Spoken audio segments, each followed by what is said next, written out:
I would agree so much with that. But I think the main thing is, like, these are very human inquiries. These are very human needs to know our place in the universe, to understand how it works. It's part of our nature. And the pursuit of knowledge is important in itself for that reason, because it's just understanding how everything works and where we belong.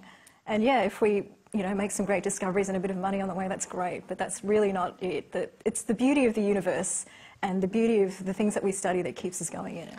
Tamara, we'll bring you in. Astrophysicists in Australia discovered Wi-Fi.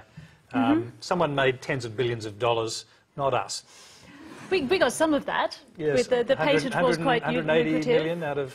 I think it was even more than that, apparently. But okay. But yeah, there's you know, when I'm asked the importance of science, I can easily wax lyrical about, you know, we tried to find black holes, we didn't get there, but we invented Wi-Fi, and you know, or you know, how GPSs require understanding of general relativity, which you might have thought was rather esoteric.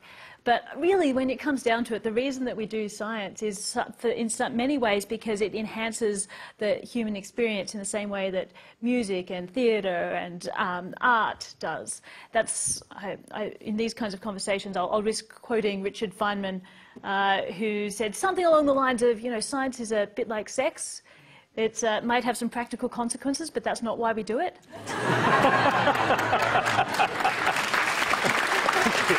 Alan,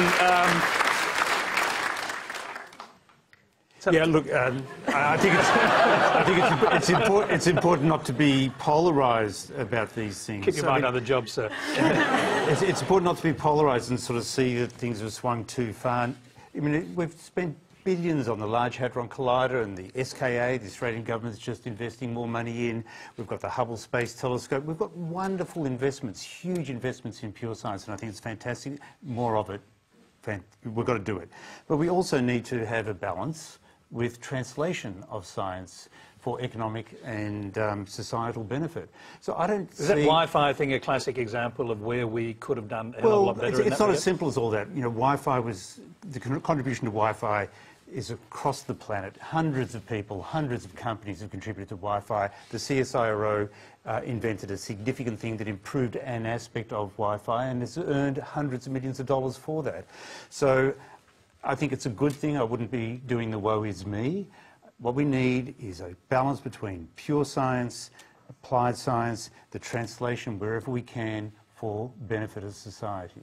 Okay, Emma, I'll give you the last word. We're running out of time. I love the last word. But Alan has really summed it up very well. It's all about balance. And I started at the beginning saying clever governments fund research that takes a lot of different approaches, and clever governments do basic research and applied research.